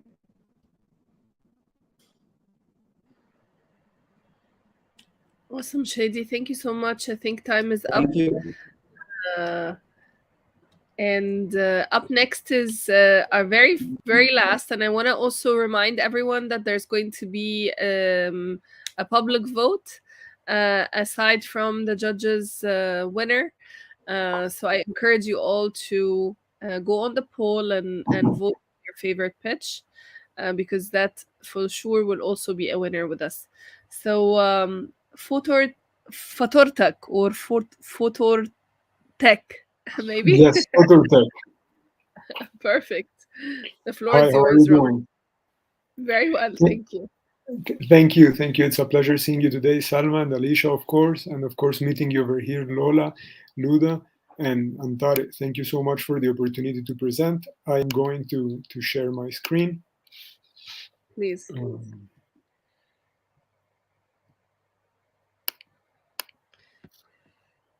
Thank you so much for your patience. Can you see my screen? Yes. Perfect. My name is Rami Jada, and it breaks my heart to think that by the end of these 5 minutes, at least 5 kids will have died by malnutrition. That is why in Fatortak we help nutrition manufacturers supply their consumers with products that are truly aligned with their interests, not just for them in terms of health, but also in terms of environment and social responsibility.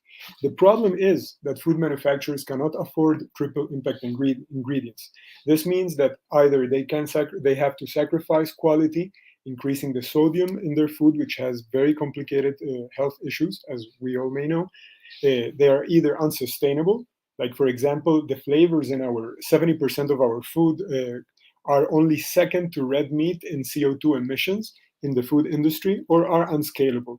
Like the amazing soy protein that might have been a solution or have seemed like a solution some years ago have cost 10% of the Amazon just to deliver 10% of the protein that the world requires. So it's unsustainable. The solution is very simple. We got inspired by nature and we have mimicked or simulated the process in which nature recycles vegetable waste, which is 90% of the energy of the sun that goes through agriculture. And we we utilize this vegetable waste to produce edible mushrooms from which we obtain flavor and protein ingredients. Of course, we do amazing things with the things that cannot be turned into the oyster mushrooms themselves, like a fertilizer, methane gas, animal nutrition, and biomaterials. But for this presentation, we're going to focus on flavor and protein ingredients. The opportunity is probably very clear for everyone. In 2020, the year of COVID, we saw a growth of 27% in the sales of plant-based food. And this drove 3 times the historic investment in this industry. Our business model is proven. We are an ingredient B2B direct supplier. We have helped already 2 vegan manufacturers develop over 13 different vegan products with our ingredient. And we even got the attention of a traditional food manufacturer in Colombia that placed a request for quotation for $35,000 in monthly recurring revenue. They manufacture a traditional processed meat for a supermarket chain that is one of the leading in the country. And it is one of 800 potential clients here in Colombia. Our product is chosen by these potential and active clients in the sense that it reduces 90% of the sodium as opposed to other competitors. And it is the only one labeled as dry mushroom, which is very appealing when we look into our food and nutritional charts. It is a sustainable protein source because 30% of its content is a protein that we can isolate. And the best part, as mentioned earlier, it replicates the process in which nature recycles its biomass. For the same reason, we defer to competition in terms of circular economy. We work with any type of vegetable waste, from farm to landfill, anyone. And it is very scalable because the technology is not capex intensive. Moreover, in terms of the environment, we have very clear KPIs in terms of the impact that we bring. More importantly, our flavor enhancer is sold wholesale at $25 the kilogram with a gross profit of 49%. And for the aforementioned reasons, we were chosen last year by Givaudan, which is world leader in flavor enhancers with 19% of the market share among 400 startups to substitute their yeast extract. Regardless of that, we don't need to go through them to supply food manufacturers, as world leading food manufacturers and retailers are already working with us on prototyping their product. Our revenue streams are very clear. We're a B2B direct sales of a flavor enhancer. However, one beautiful aspect of our unique value proposition is that we can franchise our technology as we are doing. And by mid-22, we are projecting to deliver the first franchise to the Middle East. We can also license our technology, such as the case of the global retailer who would be requiring 64 kilograms of our ingredient per hour. As mentioned before, we have broken down very clearly our unit economics for our decentralized production, but I believe that the most interesting part is that thanks to our partnership with Givaudan, we got the attention of Buehler, who's interested in manufacturing this equipment and finding a leasing model in which we can deliver them at 0 cost, so anyone in the world, regardless of the money they have in the bank, can turn their vegetable waste. Moreover, by origin, one of the partners that manufacture for Givaudan is interested in refining our protein ingredients, and this is how we can deliver the protein at 0 cost, actually. The team is basically comprised by people that have vast experience in their specific areas to take this idea from lab to a technology that can be scaled, complying, and of course taking care of logistics, IP, and most importantly, revolving around a group of advisors that know very well the traditional market, the alternative sector, and of course a startup strategy. If we take a look into the past, we can see how we have taken this idea from selling mushrooms online, which we did great, by the way, to a point in which we believe our growth, more than saying that in 4 years we will have $41 million in annual recurring revenue, I would like to say that that would actually mean delivering to 4% of those kids that are dying from malnutrition 100% of the protein that they require on a yearly basis. And that is with 0.5% of the yeast extract market. That is why we believe that when we have a 10% acquisition of that market in terms of a model, we can be acquired by a leading flavor manufacturer and give this technology ultimately to a corporation that can mainstream it and take care of the rest of the kids. In terms of milestones, we have set apart some part of our funding requirement for VCs. because we have active interest from some of them, actually from a government themselves, but we can keep growing organically, and this is what we're doing. So thank you very much for your attention. Thank you, Rami. Very excellent presentation, and it's a huge pain as well. I'd love to know what's your initial target market. Who are you targeting first, and what's proprietary about what you guys are doing? And I see a lot of global names on the advisory. So where are you guys based as well? Absolutely. We are currently based, the company is incorporated in the US, in Colombia, and in Chile. We were recently named by the Good Food Institute one of 17 companies that can solve malnutrition in India. And for that reason, we were already participating there with a team dedicated over there. But answering your question about IP, we've got 3 pieces of equipment and a utility model that have been already studied in a state-of-the-art study, and they can be patented, and we are going to do so by the end of this year. We are just waiting to have our first franchised unit being reviewed by Bueller, who is, as you mentioned, a global player that can actually help in the mainstreaming of the production, and we want to make the patenting according to that requirement, but the property is 100% of Phototech. Answering the other questions, our scope in terms of market, yes, one of those advisors is the brand manager of the main supermarket chain in Colombia. He has access to 800 potential clients like that one that placed the $35,000 in monthly recurring revenue request for quotation. And we plan to acquire by the next 4 years 200 of them. That doesn't necessarily mean it's going to be only Colombia, because actually Givaudan reached out and said, okay, we want to take your ingredient and sell it, which is actually even better for us in the sense that we can then focus on what makes us unique, which is taking the capacity to turn that vegetable waste anywhere in the world into something valuable for everyone. So that is our strategy. May I ask also about the business model for other markets? Are you going to sell the equipment, the technology, what? So the selling of the technology is not actually a means to make profit, but a means to involve as much people as possible in this business. And with them producing the kilogram and selling it back to us at $17.5 and buying it, and so we take it and we sell it to our customers at $25 the kilogram, allows us to sell a larger amount of the product without relying on fundraising for capex over a long time, which is not very appealing, right? So in that sense, we can have a global sales of our product. As a matter of fact, that advisor, Andres Hoyos, from the supermarket chain, is to be hired in the company and to create same profiles like him in other countries. But this is only an evolutionary step towards ultimately giving all the ingredient to flavor suppliers and to their actual partners who refine the ingredient.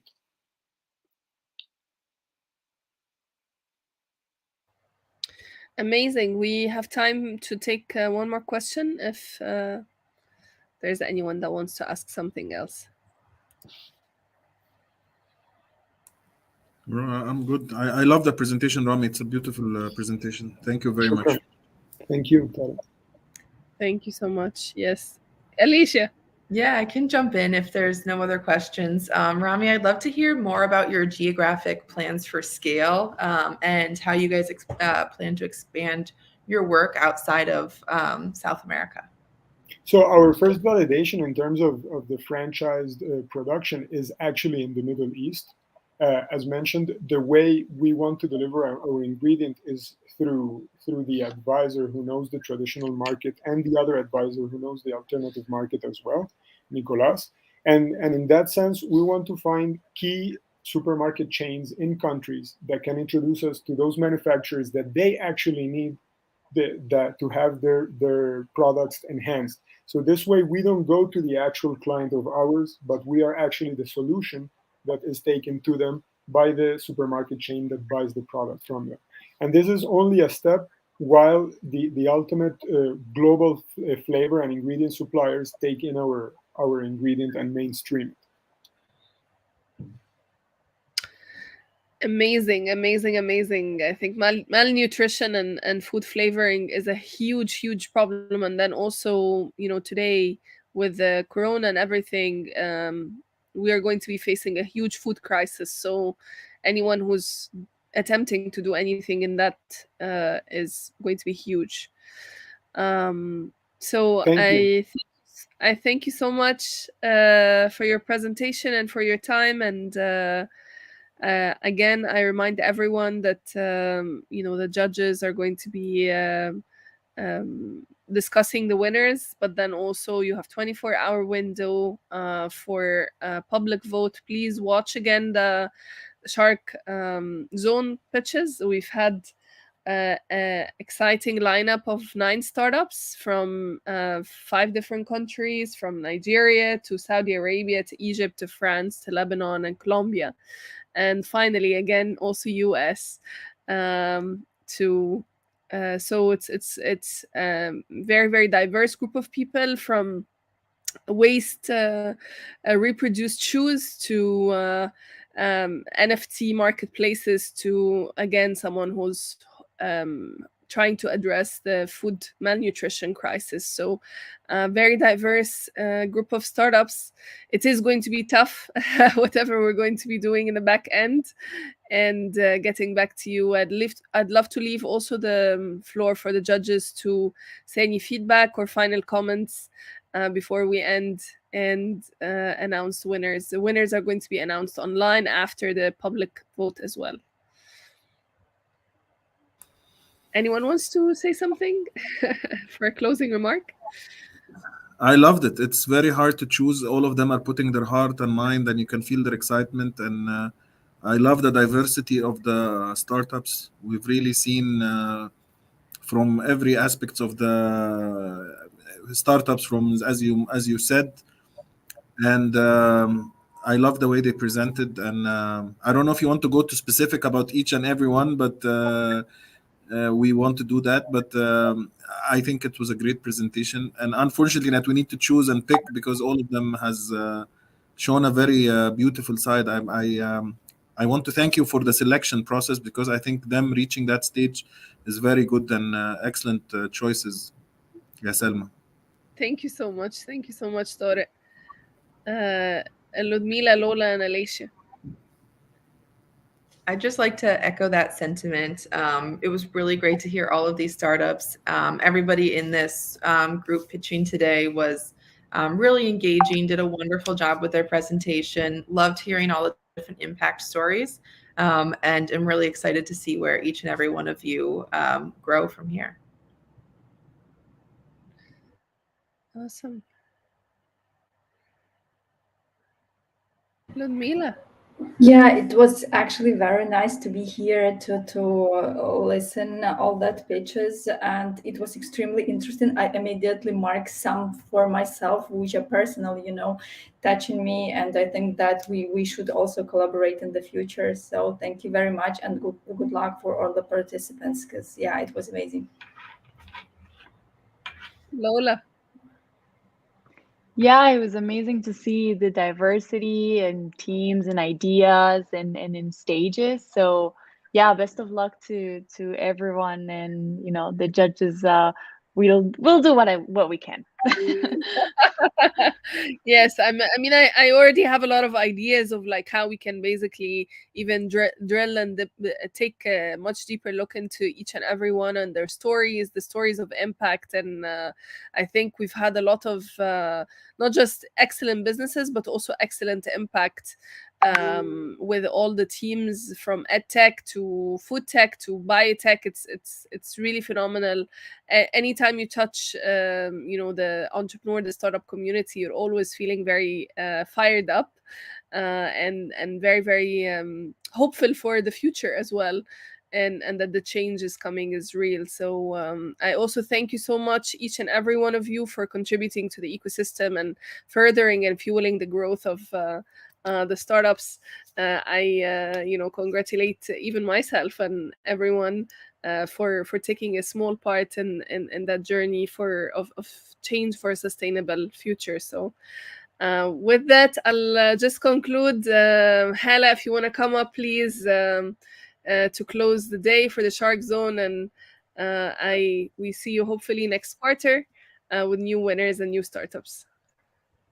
Thank you. I just want to say a quick thank you to each and every one of the judges for taking the time and also going extra in the time. I know you all have other commitments, and thank you for all the Shark Zone participants and the competitors, and good luck with the decision-making process in the back end.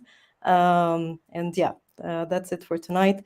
Feel free to jump in for the voting competition that is going to start right after we end the live now, up till Thursday in the 12 noon by Cairo time.